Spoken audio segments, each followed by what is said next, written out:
It's Monday, October 19th, 2020. Markets took a pretty good hit today. Dow Jones down 410 points. These markets are 100% dependent on more stimulus. They need another injection. If people cannot see what is happening here with these markets, the manipulation, the control. These markets cannot function on their own. These markets cannot stand on their own 2 feet. They are 100% dependent on more stimulus, more artificial injections, more manipulation. If we don't see stimulus here in the next 24 hours, these markets could be in very, very big trouble. The stimulus is coming at some point. The question is it coming this year or is it coming next year? If we don't see stimulus this year, we could see some big problems in these markets, and you can bet we're going to see big problems over the holiday shopping season.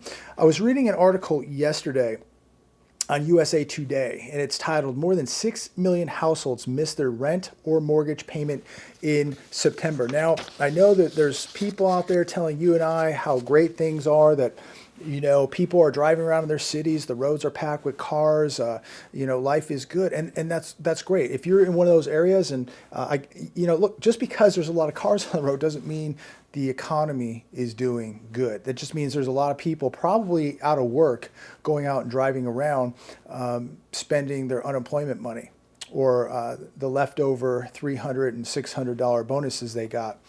Millions are out of work right now. And these people are delaying mortgage and rent payments. So as they're not paying rent, as they're not paying mortgages, I saw a lot of cars out today myself. And I've asked myself, well, obviously these people are not at work, so they're just out driving around doing whatever. But I guess if you're not making a mortgage payment right now, if you're not paying rent, you can put gas in your car. You can go through a drive-through, have lunch. Maybe you can go to the mall if your mall's open. And people are out spending. Again, this is another example. And not everybody's doing this, but there's a lot of people out there spending money they don't have. They're spending the unemployment checks. They're spending that last stimulus check. They're spending that last $300 bonus they got that has run out. In September, 8.5% of renters, that's 2.82 million households, missed or delayed or made a reduced payment, while 7.1%, or nearly 3.5 million homeowners, miss their mortgage payment. Look, you don't have to be a rocket scientist to figure this out, but if we do not see another round of stimulus very, very soon, people are going to fall farther and farther and farther behind. And I don't have a crystal ball, but I can tell you this, from what I can see, just by connecting the dots, reading the information that's out there, seeing what's happening in my state, and reading about what's happening in many of your states, many more job losses are coming. That's undeniable. NPR.org, I'm still unemployed. Millions in dire situation as savings start to run out. And as most of you know, most people in America had no savings to even begin with. And the ones that did have burned right through it. People are exhausting their unemployment and their additional extended benefits from the government. I mean, just look where we're at. Millions of people now dependent on the government for food, dependent on the government for money. We have a stock market dependent on the Fed to continue to print money, create more debt, and create more debt slaves in the process. Now, people are forced to eat up their savings, and things are getting very challenging. Once the extra $600 benefits ran out, things got real for a lot of people. And a lot of people now are beginning to see the crisis that we're in. And we're falling deeper and deeper into this crisis, into this depression. And many people now are beginning to figure it all out because they have no money left. They have no savings left. They don't have a job to return to. Their wages got cut. Their side hustle got cut. So people are beginning to see the reality of what is happening to the U.S. economy. People are stressed out, many beginning to fear that they may not get a job or return to a job. Just look at the wages out there. The average median wage in America is $34,200 a year. The average new car is over $35,000. I went to the grocery store today. I mean, anybody that says that there's no inflation, that the cost of living is not going up, they are in serious need of help. Prices are going up, and they're going up at the worst possible time. You know what's really sad too is the banks. The banks are borrowing money for next to nothing. Yet you look at the average interest rate on a credit card. They're not passing the savings on to you or I. They're not passing that savings on to the consumer. They are taking full advantage of the consumer here in America. And we have so many people now reliant on survival by the use of credit cards to buy essentials, to pay for rent, to pay for food, to pay for gas. People now need a credit card to pay for essentials and just to survive. Holiday season, we're going to see a damper. November, December spending. And why bring this up? Why do I bring up holiday shopping, Christmas shopping? I bring it up because between November and December, this amount of spending in these 2 months represents 20% of the annual U.S. retail sales every year. That's why it's a big deal. Think about where we're at. People don't have jobs. We don't have stimulus yet. By the time they do pass stimulus, how long till it gets here? And how far behind is the average household at this point when they get a stimulus check? If the stimulus check is going to be $1,200, what is that going to do now for millions of people who have been going months without unemployment, months without a stimulus check, months and months without a job? This is going to get extremely ugly. Consumers are hunkering down. Festive spending will likely be more subdued this year, economists say. And I say to that, oh, really? When did you figure this out? I mean, again, you don't have to be a rocket scientist to figure this out. This is going to be a horrible holiday season in terms of shopping and retailers. We're going to see a lot less people trick-or-treating. Thanksgiving will be flat because people don't want to travel out of fear. People don't want to travel because of the cost. You see what it costs now to fly in an airline with so many cancellations, limited flights. The price of a ticket has gone way up. So we're going to see a lot less people traveling. You can't have Black Friday without crowds, big crowds. Christmas, you won't be buying gifts if you don't have a job or stimulus money. And if you're buying Christmas gifts because you got a stimulus check, you're out of your mind. Seasonal job postings this year are down 11% compared to last year. This should tell all of us something right here. This is a real bellwether to what's coming. And when I'm out, I mean, they were already putting Christmas trees up at Lowe's in September, trying to get ahead of this whole disaster. Political, the next economic crisis, empty retail space. You and I have been seeing this going on for, I've been seeing this going on for over a year out here. I don't know what it's like in your area, but many of you are writing in talking about the empty buildings, the for sale signs, the for lease signs. Again, another bellwether to what is happening in this economy. You got to ask yourself, with all this commercial real estate, these commercial mortgage-backed securities flooding the market, businesses delinquent on their mortgages. This is going to be another disaster. This disaster is going to flood right over into Wall Street. It's going to flood right over into residential housing. I mean, this is just another disaster in the making, a ticking time bomb. So there is no doubt that we're in a commercial real estate depression right now. Commercial real estate is in extremely serious trouble. And turbulence in the $15 trillion market is threatening to bleed over into the broader financial system as America falls into a depression. Again, this is like the perfect storm. We have a housing bubble. We now have commercial real estate in a depression. We have a bond bubble. We have tens of millions of people out of work. We're going to see many more job losses coming to America. The list goes on and on and on. There are so many red flags here, and I hope every one of you is preparing.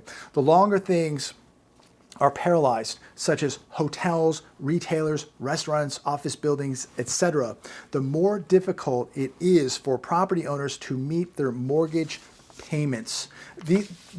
These people are falling farther and farther behind also. Just like many people that have their mortgage in forbearance, they're falling farther and farther behind. People falling farther behind in car payments, the credit card payments, and we just think that at some point in 2021, all the jobs are going to come back. We're going to be manufacturing.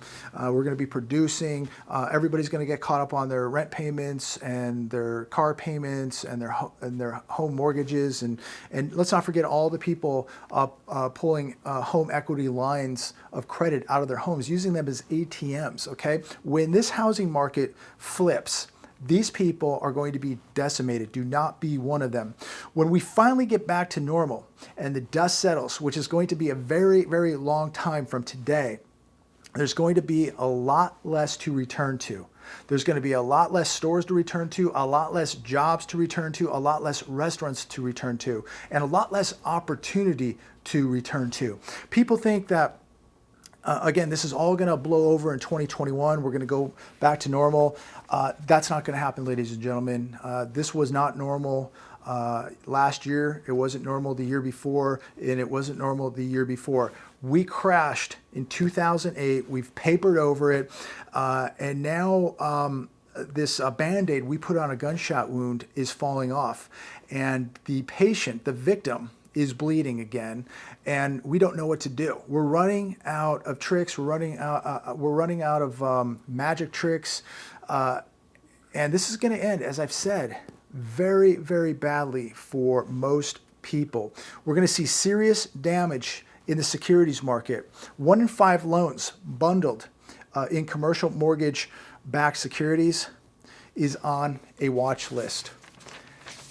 And yet people just think that this giant bubble we call the stock market is going to continue for the rest of our lives, that there will be no correction, there will be no depression, everything's going to be fine. The Fed will print more money, more money, more money, and keep pulling magic tricks out of its hat.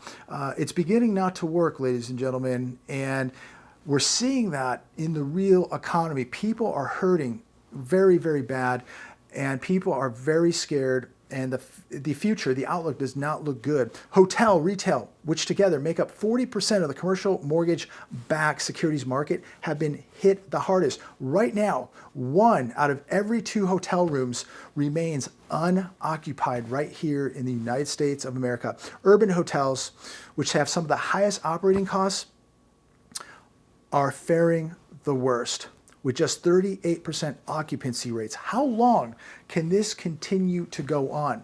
I think we're going to see serious fallout in 2021. We don't even know how bad the real economy is right now, and we're not going to know until next year when we start seeing the fallout. As we continue to watch people become financial victims, as we watch these bubbles get bigger, as we watch the massive bailouts of corporate America, as we watch millions, tens of millions of people go jobless, as we watch people go hungry in America, as we continue to watch all this fake optimism on the television. One thing is certain: this is all bullish for gold and silver. Reading an article yesterday, Goldman Sachs says dump dollars, buy silver.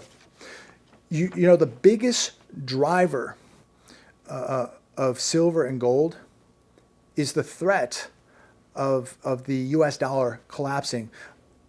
Also, another big driver is the Fed, which will collapse the US dollar by printing it to infinity. They're going to cause a collapse of the US dollar with what they are doing. They are destroying your purchasing power. They're destroying your currency. You know, if you believe that the Fed is going to tighten monetary policy, if you believe that the dollar is going to remain strong, and we're seeing it coming under pressure daily now, if you believe that this is really going to happen, I truly believe that you're drinking the Kool-Aid. Even the mainstream media now, even Goldman Sachs is telling you that maybe you better buy some silver. Maybe you better buy some gold. We're seeing more and more in the news now. They're giving you little tidbits here and there about what's coming. Look, if you're truly believing that the system is safe and sound, if you believe that the financial institutions and the banking institutions are safe and sound, if you believe that the dollar's not going anywhere, fine, continue to believe in it. I wish you the best of luck. Me, I'm detaching out of the system, away from the system, as much as I can. And now that doesn't mean I'm 100% out of the system, but I'm keeping a minimum amount of money in the bank, and I'm doing whatever I can to stay out of the system. The way to protect yourself right now is to get out of this system. This system is going down. The system is the Titanic, and it's going down. It's already hit the iceberg. Okay, the music's still playing. People are ignoring it. But we are taking on water and we are beginning to sink. And so for me, and I'm not giving anybody advice here today, I'm just sharing with you what I'm doing. I'm getting out of the system. I'm holding assets. I've got some cash reserves. And even with the cash still has purchasing power until it doesn't. And we could wake up one day, and what if the dollar is no longer the world reserve currency? What happens as inflation that we're seeing turns into hyperinflation? You won't be able to get rid of your cash fast enough. So you got to hedge your bets. You got to have some assets. You got to have some gold. You got to have some silver. You know, some people believe in cryptos, not my thing, but I'm not judging anybody. I'm a old school, firm believer in if you don't hold it, you don't own it. I want my assets at a place I can get to in a time of emergency, whether the electricity is working or not. You know, with me, with gold and silver, you have a 5,000-year track history, a track record with a 5,000-year history. It's never been worth zero, ever, and it's never going to be. Nothing else can ever promise you that. Gold and silver will never be worth zero. It's God's money. It's going to be here for the next 5,000 years, and it's going to be in the next world. So I'm a firm believer in it. But we all got to be thinking outside of the box now. We've got to be looking at other options than just the system, than just being in the stock market, than just being in cash.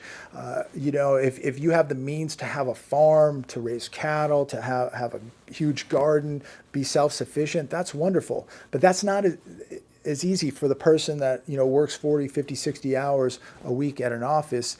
You know, you have a different lifestyle at that point.